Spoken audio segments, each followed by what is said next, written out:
Hello, hello, everyone. It's nice to be back in Connecticut. Well, I didn't go to Yale, but I went to Wesleyan, which is pretty darn good to begin with. So it's all good. But anyway, it's lovely, lovely to be here with you all, and I'm real excited to just be able to share a little bit about what we've been up to for a while. And it is just a really exciting time for me to be here. As Chad mentioned, I've been spending the past, almost next year will be my 20th year in my professional career. Isn't that crazy?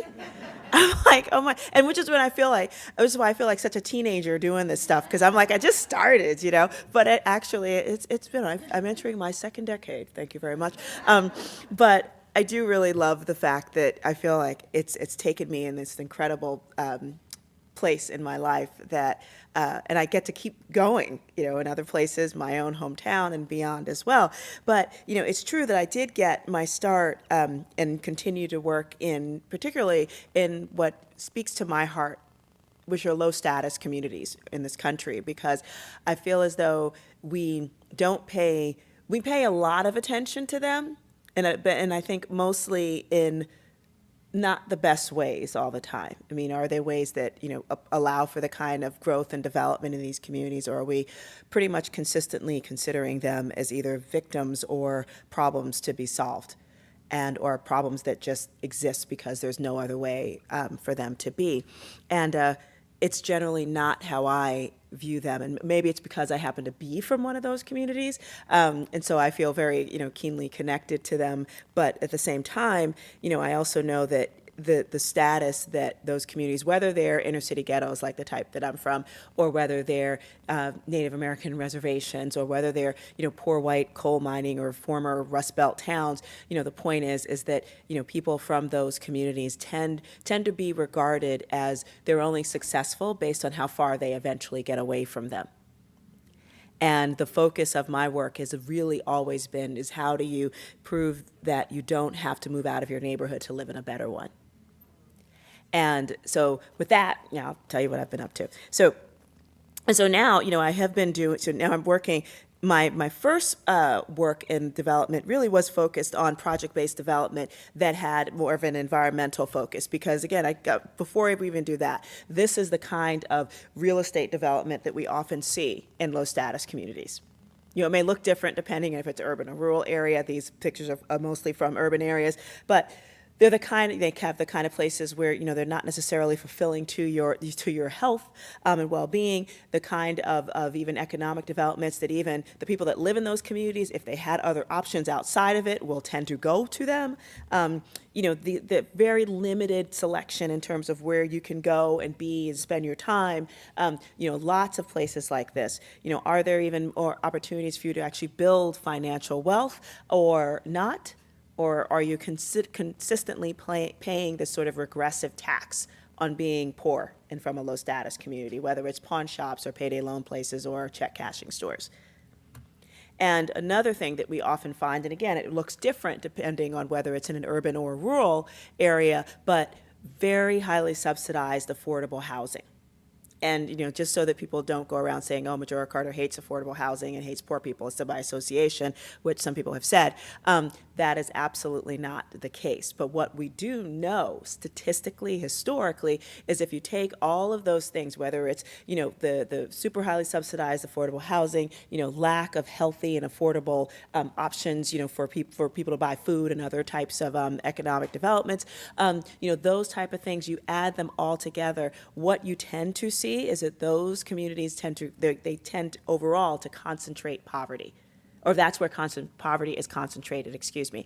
And when you concentrate poverty, again, statistically, historically, you'll find those places where you have, people with lower educational attainment, higher, negative health outcomes, higher rates of poverty, obviously, and unemployment, even crime is associated with it, but overall, there are less options for people, to partake in any real way that's on the positive side.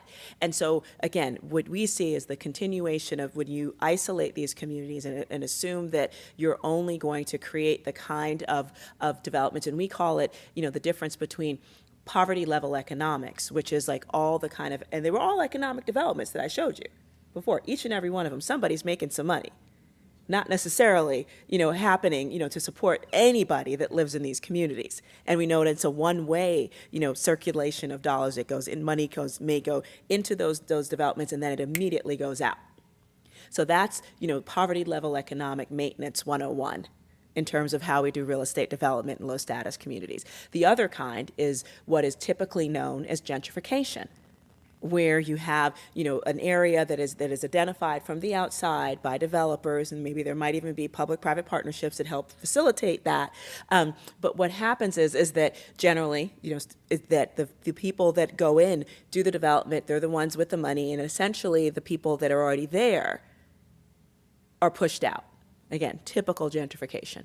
So we really did believe that there's two different ways that we can be a little more creative than the typical poverty level economic maintenance approach to real estate development or the typical gentrification approach. And our approach really, it has evolved, once I went into the private sector, and we focus more on how do you take a community into what we consider community transition management versus sort of typical, victim management, which is frankly what I see, when you place, the kind of economic indicators in those communities and work to make sure that they stay there through various policy, and both public and private, interventions. So with that, the kind of stuff that I was doing before really did focus on, project-based development, focused specifically on the fact that our community in the South Bronx was really being seen as a dumping ground, for the kind of environmental burdens that mostly wealthier and whiter communities could afford to avoid. And so we were this was back in the late 90s, and I was struck because, I'd had to move back home because I was totally broke and needed a cheap place to stay, which was my parents' house. And it felt like an utter defeat as I'm trying to get my graduate degree at NYU, and I had to move back in with mommy and daddy. But it was the best thing in the world that ever happened to me because I got to see my community in a completely different light, the likes of which that if I hadn't had some education and some distance to enlighten me as to the way, that communities are not just, they don't just grow that way, they're actually created through policies and other types of interventions that make it happen. So here we were in the late 1990s, and the city was planning on devising this, what they considered a great new solid waste management plan that essentially consisted of dumping even more waste in 3 little communities within New York City, which all happened to be Black and brown communities, when they were already handling about 95% of the city's residential waste, and we were about to, at least my community was about to handle another 40% of the city's commercial waste. And it was just like, you've got to be kidding. And, forget about, countywide self-sufficiency, you produce waste, you manage it, da, da, da. It was nothing like that. The city was like, nah, we'll just build bigger places on, where the poor people are. So obviously some people took offense to it, and I did as well.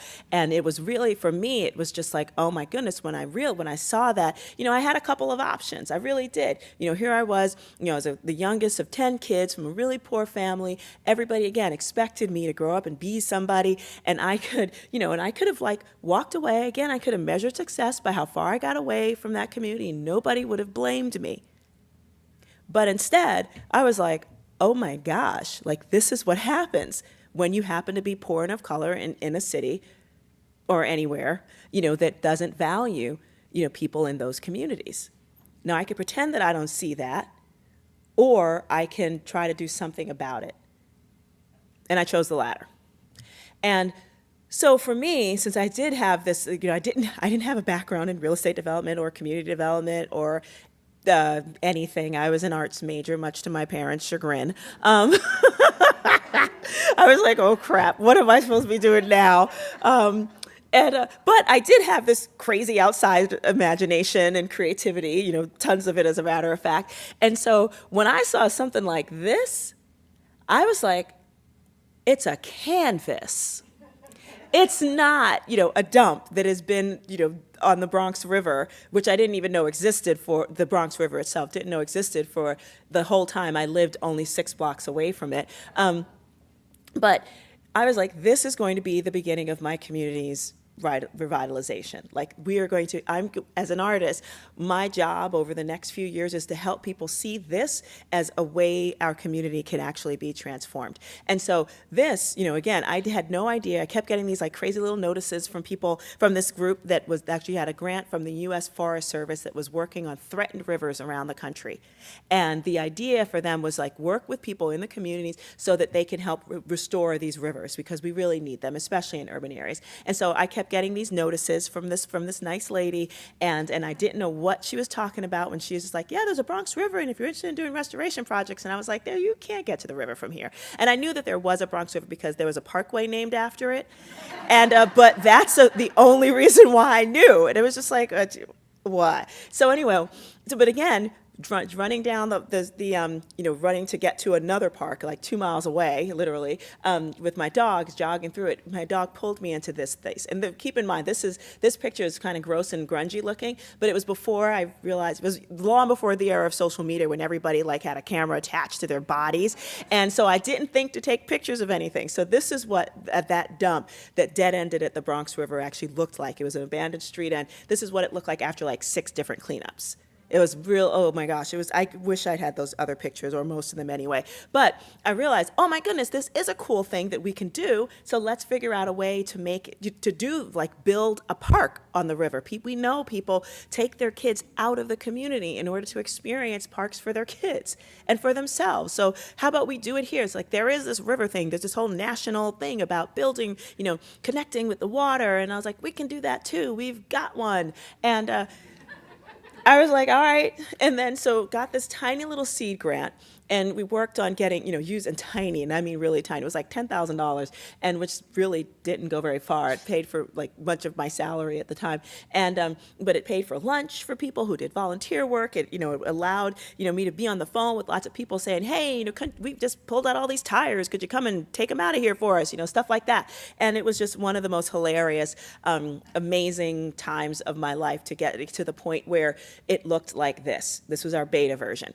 and again, it was kind of cool. It wasn't hardly a dump at all, but even though people had articulated like, yeah, we really want a park in the neighborhood, honestly, without any programming, people were just stayed away because there was nothing to do. And unless you happen to be a good friend of mine who at the time who really just liked to rollerblade because he didn't want to be seen in public rollerblading in an empty park, this is what he did. But again, it was like, look, you got to get people to the waterfront. Like if they don't embrace it as theirs, we're never gonna have much of anything. So there was amazing different types of programming that came out of it. Things like Rocking the Boat, which is an on-water environmental and otherwise education program for kids, and they were doing, stewardship programs and all sorts of things down at the park itself. It was really just a fun ways to get programming down there so that people could see how they could be invested in this like crazy little river that most of us had no idea was even there, and just be connected. And it was absolutely still to this day one of my favorite pictures in the world, because as you can see, I am simply posing because I was ready for my close-up at that time. It was 7 years in the making, and I'm like, yes, we are here to celebrate a $3 million investment in the development of this park. And so, yeah, I'm like, hello, Mr. Mayor, hello, Mr. Parks Commissioner. You can be ready now. Thank you very much. So, but it was at that time, it was that we were able to break the ground on what was going to go from this to this. And this is the Hunts Point Riverside Park as it exists today. Actually, these are pictures from when it was literally the day after it was planted back in 2006. And all the sod was like, grew together. It was really very beautiful. And it's since become this incredible gathering point for the community to just be a part of. And I actually did in fact get married there. That is the dog that dragged me there back. And it had not been for her, it would not have happened. Yep. That's my puppy girl, Zena, who unfortunately passed away right during Hurricane Sandy. Just so sad, but she was 14 and a half. She is still, believe it or not, my longest running relationship. I've only been married to my husband for 10 years this October, so it's like, it's all good. But all that to say is that what the development of that kind of location, that place and space, where people could gather and sort of like see the beauty of a location, and especially in a place that is told, all over, the world about how awful and bad it is. But to have a place that beautiful and have people there so that beauty reflects right back, on people that are there, and vice versa. I think it does, having, whether it's green open spaces or beautiful architecture or whatever, around you, it absolutely does have an impact on the way that you see yourself, in the world. And so I do believe that your environment around you it's not just, it is trees, it is the air, it's all that good stuff, but it's also, what is made manifest in front of you. And how does that impact you as well? So that's why our approach to community development really is about how it makes people feel to be in their own skin in a particular space. So that's a really important thing for me. But during the course of all, this is the kind of work that I did, when I was running, a nonprofit called Sustainable South Bronx, which I stopped doing, which I left back in 2001. No, I started in 2001. I left in 2008. But in 2008, I decided to move into the private sector and sort of see if I could take, this show on the road. Like if this approach to community development is something that somebody else might be interested in. And I had an inkling that they could. So I spent a lot of time, and with the approach evolving, how could we use real estate development and other types of urban revitalization strategies as ways to kind of, to even reduce brain drain, within low status communities. Because when you stop and think about it, again, many people in those communities, and I don't care what color they are, but if they're low status communities, we expect, the smart, hardworking young kids to grow up and leave and be somebody. We don't ever expect them to stay in those communities. As a matter of fact, we encourage them to leave because you can do something better. I was one of those kids who was taught, like, oh, you're going to grow up and you're going to get out of here. And I believed it, and I took it to heart, especially because I grew up when the South Bronx was literally burning, as a result of arsons and financial disinvestment. And my brother was killed, and lots of people, who were victims of the drug war in one way, shape, or form. And I was like, I'm so out of here. I was at 7 years old, like I made a plan to leave, to go to a great high school. I got into the Bronx High School of Science, and then I was going to use that to get into what I called a name school. Had to have a good name associated with it. And I thought it was going to be Yale, actually, but then I found out about Wesleyan. I was like, I want to go there. They're like crazy. And so all that to say is that, the more I stopped to think about, well, was there ever a time, where there was this kind of community, where there was a level of economic diversity in communities that allowed people to sort of see and see the reasons why their communities were someplace that they wanted to stay in. And I kept thinking back to the era of pre-integration. Yeah. When where there were communities, black communities that may have been racially segregated, but economically diverse. So there was a sense of aspiration. So it was not uncommon for the kid of a janitor to live within close proximity of, say, a doctor. There was that range, both of educational status, of income, of just status. It was all there. But there was a sense of aspiration. So you could think, I could grow up and be somebody and be right here as I do it. And there was a level of social cohesion, which absolutely had everything to do with the fact that those communities were also incredibly, they had to be tight, just because, where else were they going to go? So there was a level of dependency, but in a good way, that I think those kind of racially segregated but economically diverse communities developed. But what we realized, after integration happened, that those who had enough means would move. And low status communities, black communities in particular, are still reeling with the impact, of that level, of that economic, lack of diversity that we see. As a matter of fact, there's a study that I saw that showed that since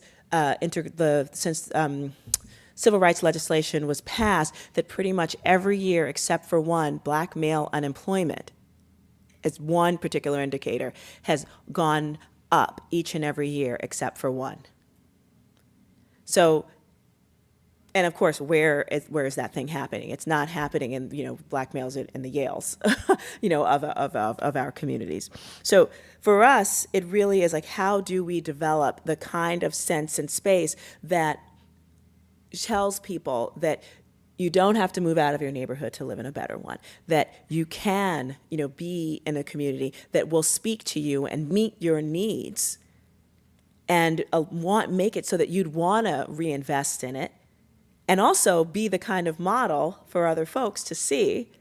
And how do we do all that? And so what we call the approach that we do is actually called community transition management. It's not victim management. I'm so not into that nonprofit or social justice industrial complex, thing, where it's just like, these are people that need to be taken care of. I'm like, nah, these are people that are already experts, know what they need and know what they want. We often need to ask them a lot more than we do, and in a real meaningful way, but that's what we do.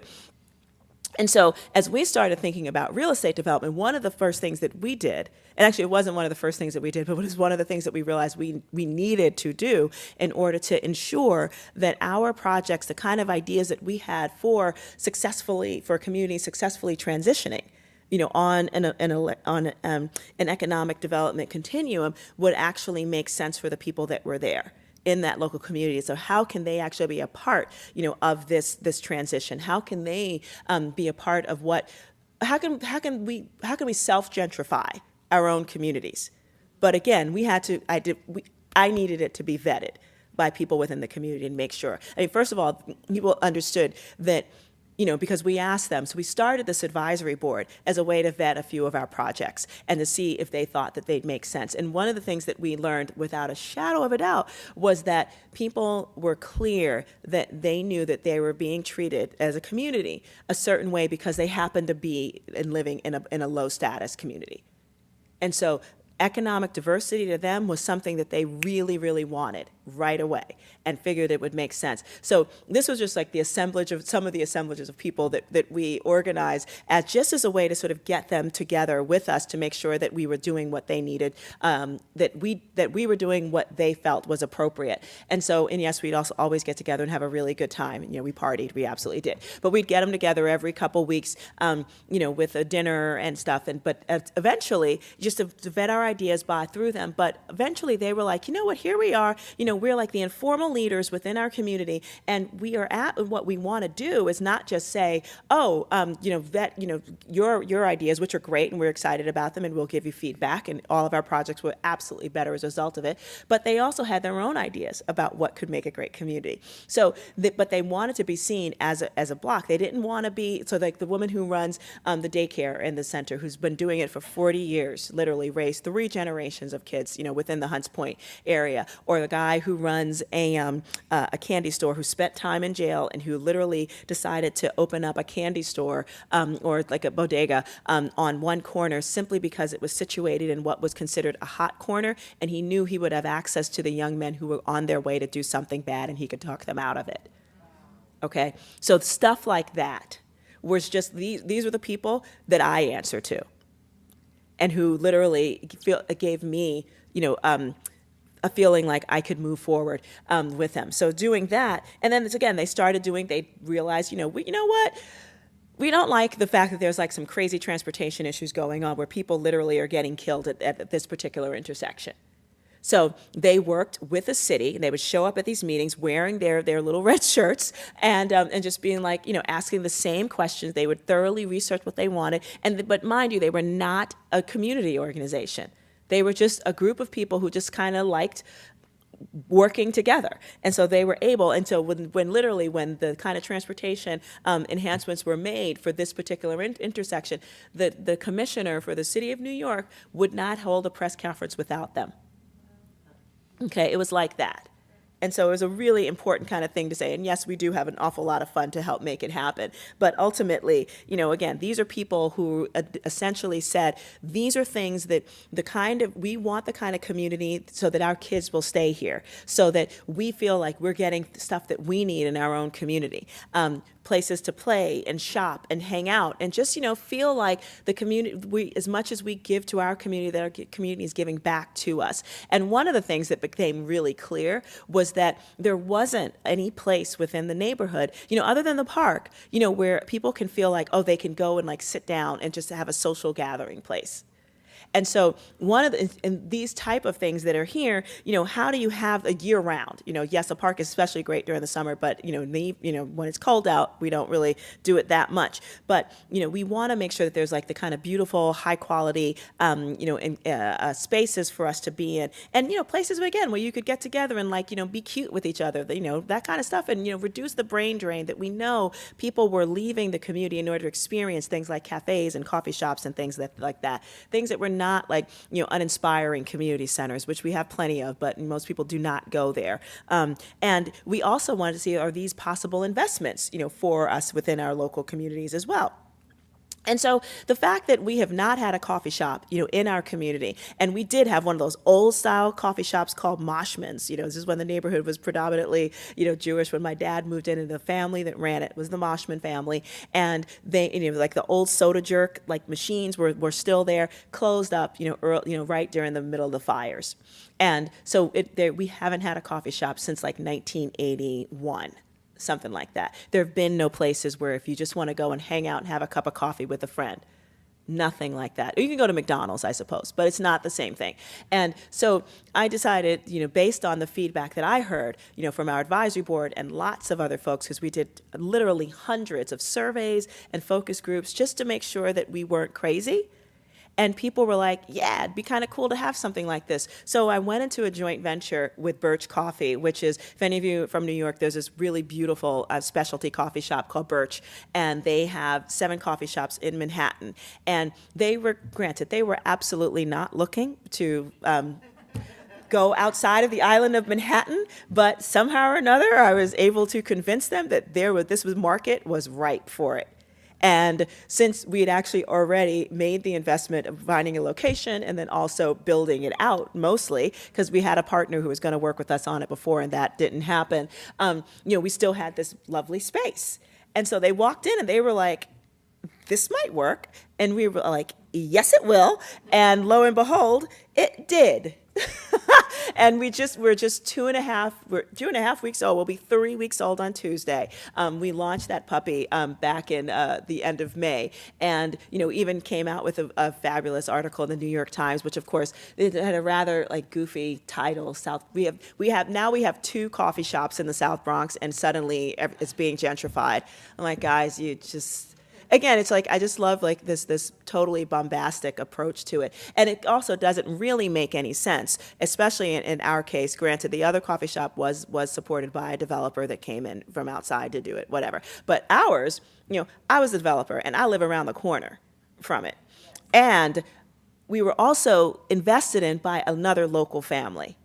So this is as local gets. We're in a joint venture, but it's us. So we were kind of psyched about the whole thing. And these are the people in my neighborhood that come to Birch Coffee, powered by Startup Box. And it is as local as it goes, and we're so excited. And people walk in, and so again, the funny story is that people, since Birch we're now part of the Birch family. But, our team had to train at all the other Birch locations, and our team comes up and they're like, we so prefer working up here because people are really nice to us.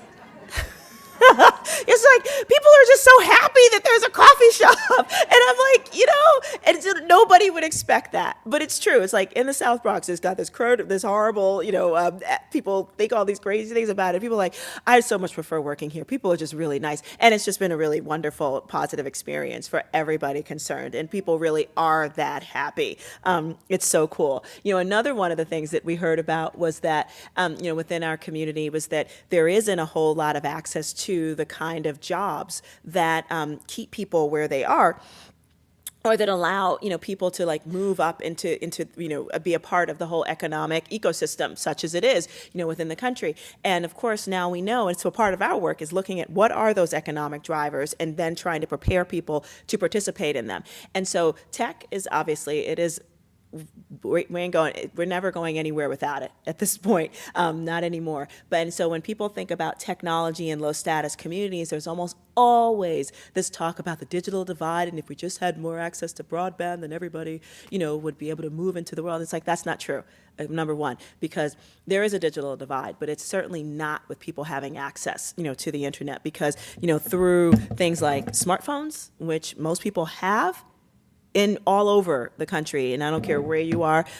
We did our own very small study, where we surveyed, just the South Bronx area, and about 80% of people have access to the internet, mostly through smartphones, but they got it. And actually, the Pew Research Center did a much more exhaustive study and discovered literally the same number. So I was like, oh, please, this is not about access. It's totally not. Never has been, never will be. This is a digital divide. Are you simply consuming? Or are you in a position where you can be a producer? Okay, that is the divide. And right now, the divide, I mean, when you think about it, low status communities, Black and brown communities, so tech savvy. I mean, all little children are coming out of the womb like knowing how to operate a touch screen, which is just so creepy to me. But because I'm at that age, but everybody does it now. But this is like at a Mac store. Overnight, people waiting for the next big thing. Again, people are like there would be no Twitter without Black women. Okay, period. All right, they need to be thanking us at this point, but nobody really does, even though they'll have less than 2% of their workforce, but I'm going to talk about that in a second. So, because this is the divide. We've got extreme amounts, of money, wealth, within America. The American diversity, we know we're not going to be considered a majority white country, by 2040, and we're my neck of the woods. We already passed that back in 2011. But interestingly enough, in the tech sector, it is still incredibly white, incredibly male. Actually, one of the most interesting numbers here is because people who are all about the whole meritocracy of tech. It's just such nonsense. They will say, oh, we just can't find anybody, of color who's working in tech. Actually, 4% of all Black CS, 4% of all CS degree holders, in America are Black.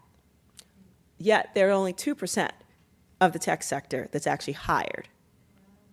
So So there are statistical hiring biases that actually still exist here in America. Surprise. So one of the things that we wanted to really work on was like, how can we create some opportunities for people to participate in technology, despite all that we know, about statistical hiring biases and all that kind of stuff. How do we deal with that kind of stuff? So we started Startup Box as a way to kind of help do that and really investigate, well, how can we get people involved? What are opportunities to make that happen? In a way that makes a lot of sense, for everybody. So in the first place that we launched it, of course, is in the South Bronx, because I'm right there. And again, I do think of the South Bronx as my kind of R&D laboratories, but we want to take it elsewhere as well. So one of the things we had to look at was, well, if we know that what we're trying to do is provide, sort of entry-level opportunities for people to enter into the tech economy, ways to kind of get their feet wet and just see, how did we do that? We had to find a way to do that. And at first, I think initially, we started thinking about how do we, teach kids code like a lot of other people were doing.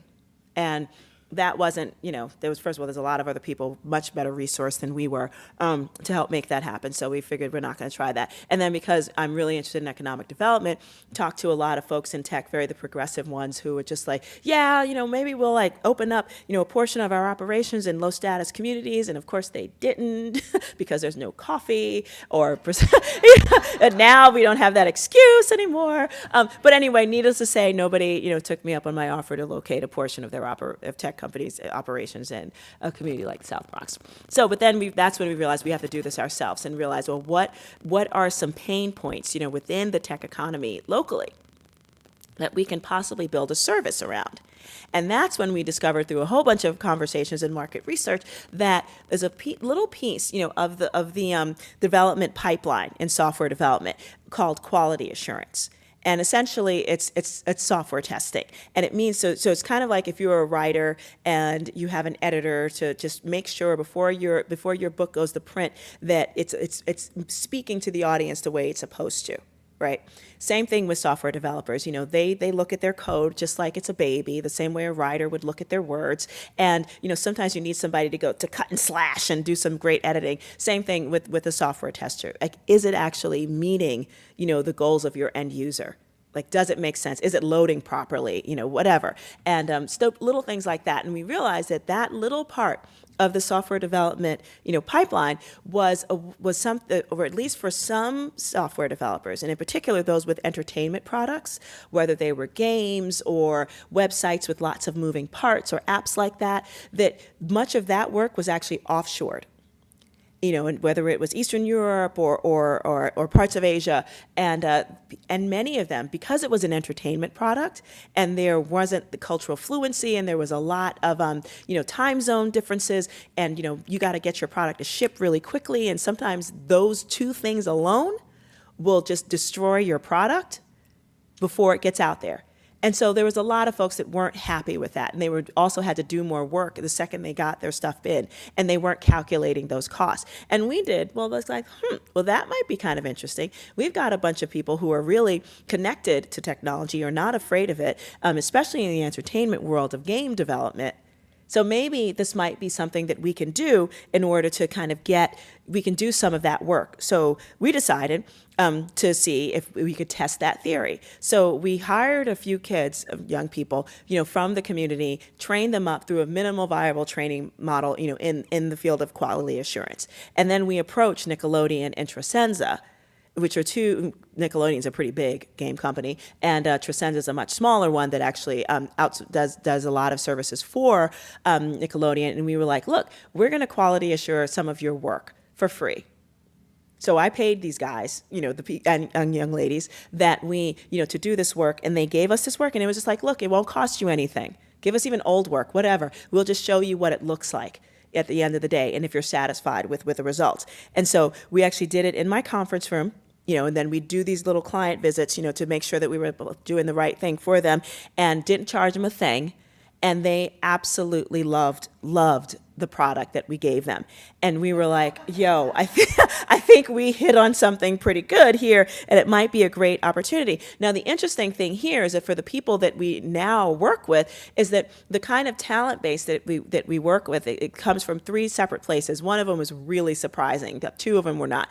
The first one is that folks with completely unemployed, mostly high school dropouts, even if they got that far. And then the second ones were people who might have graduated or gotten a GED, but still kind of underemployed, and their skill sets were not that great. The ones that totally flipped us out were the ones who came to us, and keep in mind, this is an entry-level job between $12 to $20 an hour. And we thought, we're not going to get, why are college graduates with CS and engineering degrees showing up at our door for a $12 to $20 an hour job?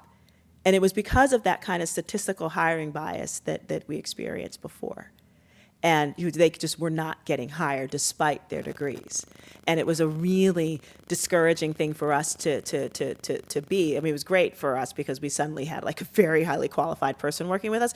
But more importantly, we were able to see, some of that work happening. But the interesting part of it was that we were able to take those teams, with that they were like mixed skill levels, put them together, different kinds of, client leads. There would be connections between, the people on our team and our clients, which also served as like a really kind of interesting, we're looking at it as a way for our clients, we want our clients to poach our talent.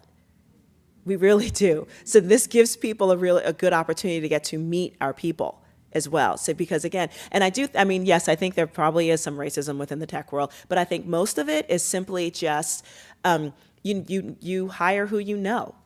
And it is about personal relationships. And if you don't know that many folks that happen to be, whether they're white women or people of color, then you're going to hire who you know.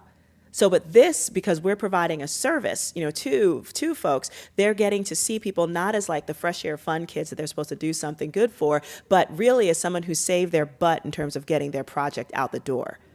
It's a little bit different.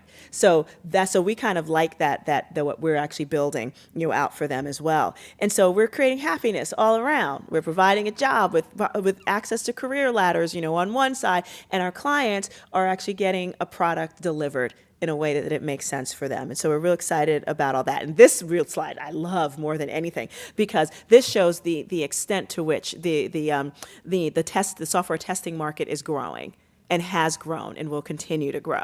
So we're talking 34 billion by 2017, and the areas of most growth are actually in the blue parts, and that's the part of software testing that we do. So it's very exciting to see that kind of growth growing. So again, most of the initial part of our market research was done in our conference room, my old office, but that's when but back in September of 2014, a little bit before then, we felt really comfortable, like, okay, we're gonna move this puppy out. And so we were able to then, secure these two storefronts.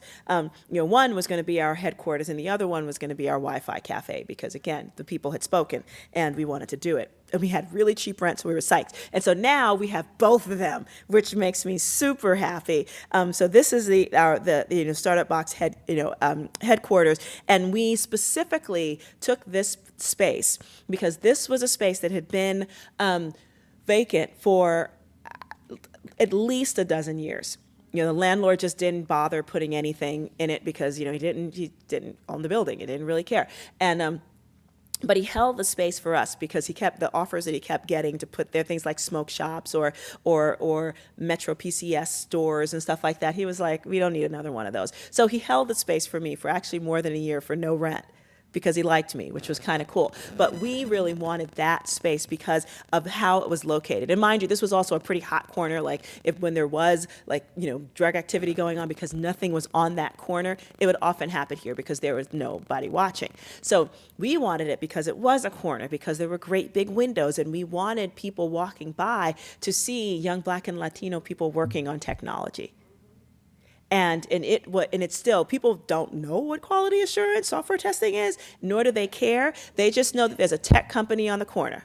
I mean, old people, little people, it doesn't matter. They are so proud of this spot. And it's been a really incredible space, to have. We did a really interesting recruiting strategy, because we knew that if we went to folks, especially the initial folks that we identified, people that might be under or unemployed, to say, hey, we got a tech job for you.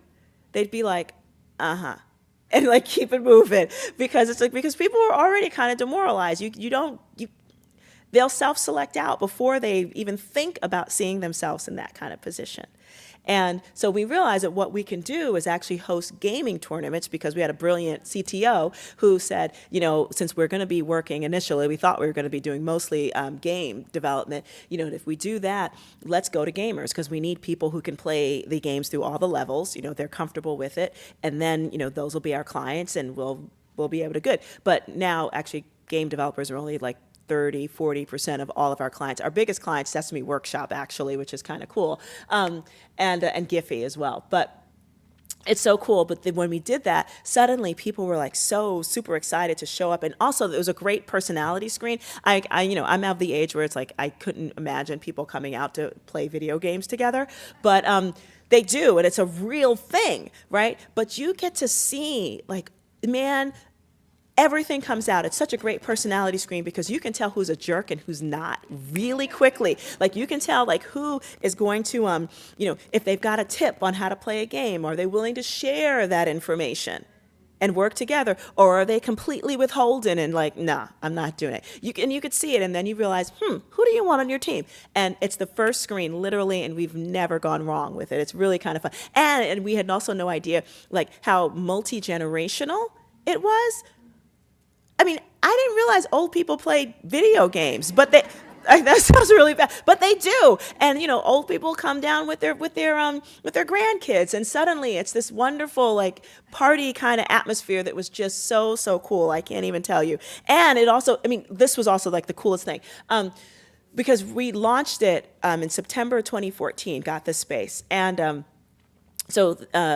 December was the Eric Garner non-verdict, that awful police brutality case in Staten Island, New York, that was, the whole thing was just horrible. But anyway, the tension in New York City at the time was it was between police and community. It was thick. You could totally cut it with a knife. We actually enjoyed a very close relationship with our local precinct. And so we got together and was like, what are we going to do around here to just see if there's anything we can do? And the funny thing is, like, during the any gaming tournament that we did, cops would always be there or would walk by just because, frankly, it attracted all sorts of people. And so they figured we're going to, do us a favor and just make sure they were there to make sure everything was cool. But they loved the fact that because the community that hangs out together and is connected, they saw value in that. So when we got together to talk about it, we were like, well, how about we do a gaming tournament together? Because we knew we would watch the cops as they're walking by and they're looking longingly, at the screens, wishing, they weren't packing so they could play. And so we were like, let's do a gaming tournament. And so the game of choice was Call of Duty. And yes, they were shooting each other virtually. And we really weren't sure if anybody was going to show up. It was during, January of 2015, it's we had snowstorm after snowstorm after snowstorm. And this, of course, was one of the snowstorm days when we scheduled it. And so we were like, okay, we'll do it early in the day. And because it's daylight outside, we're not going to do it at night like we normally do. Let me tell you, we started in the daytime. People didn't leave until 1 o'clock in the morning. And it was just one of the most beautiful I didn't stay that long, but I heard. And but it was just one of the most beautiful things to watch. Folks that would not be meeting with a joystick, in their hands, just chilling out and passing pizza and tips and, and having a good time.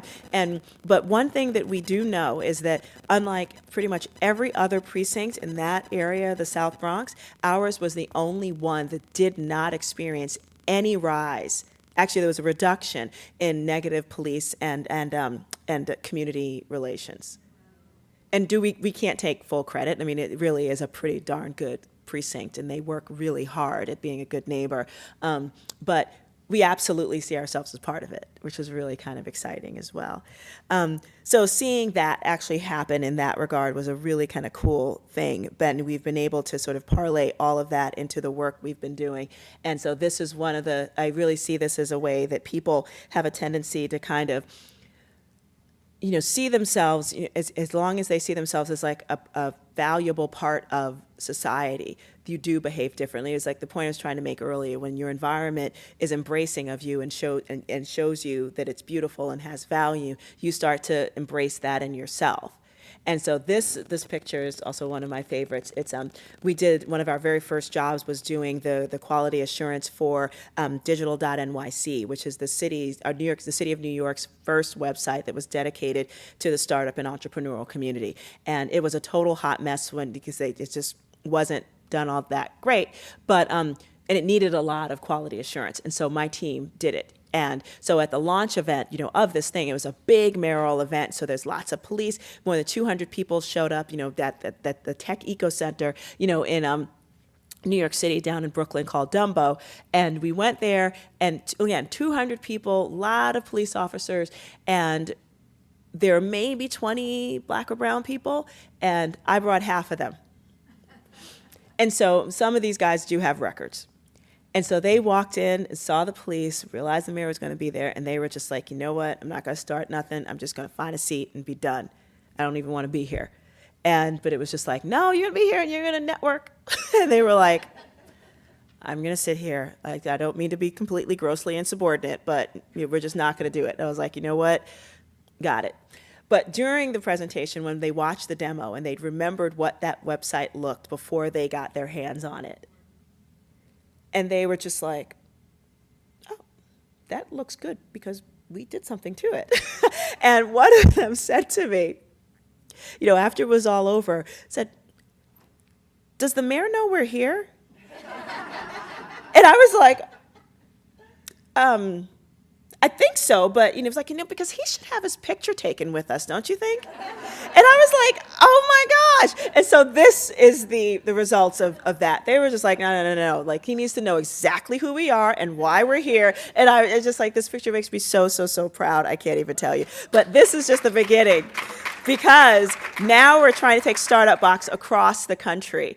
We've gotten interest from these 5 other cities, and the idea is to take it out, and by 2021, between direct and indirect jobs, there'll be 500 plus of them. If you take this and do this there, and about $7 million in revenue that'll be produced as a result of it, all for the local economies, the low status communities in which those Startup Box, whether it's Minneapolis or Philadelphia or Dallas or Austin or Oakland, will be located. And there's many more to come, but that's just where we are with that. And so that is me. And so again, take it with you and do whatever you want with it. But that's exactly how we're thinking about how do we prove out the model. You don't have to move out of your neighborhood to live in a better one. And how can we create the kind of communities that we want to desperately be a part of and that will grow with us as we grow. So thank you.